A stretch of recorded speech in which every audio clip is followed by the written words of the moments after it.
শীতকালের সকালবেলায় যারা স্নান ধান সেরে অফিস যায় বা স্কুল যায় তারাই জানে যে শীতকালে স্নান কাকে বলে। তারপরে কোনো রকমে খেয়ে দিয়ে বেরিয়ে যাওয়া। আজ অবশ্য বাড়িতে এসে ঢাকার ভিতরে ঢুকবার কোনো প্ল্যান নেই। আজ একটা বিয়ে বাড়ির নিমন্ত্রণ আছে। তো আজকে আমি এই হলুদ হুডিটা পরলাম। তারপরে চুলটা সেট করে নিয়ে টিনির সাথে একটা সেলফি নিয়ে বেরিয়ে পড়লাম। তারপর পৌঁছালাম শুভদৃষ্টি লজে। তারপর ভিতরে ঢুকে গিফট দিয়ে হাতে মুখে যুদ্ধ করতে চলে গেলাম। বাট প্রত্যেক বাঙালির মতো সেম টেনশন যে সিট কোথায় পাবো। তারপর সিট পেয়ে বসে পড়লাম। চলো আমরা একবার সবাই মিলে মেনু কার্ডটা দেখে নিই।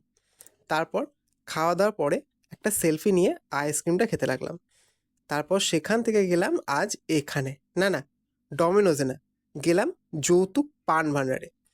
এখানকার পান মায়ের খুব পছন্দ। বহরমপুর শহরে এই একটা দোকানে মা খুব পান পছন্দ করে এখানকার। তারপরে ব্যাক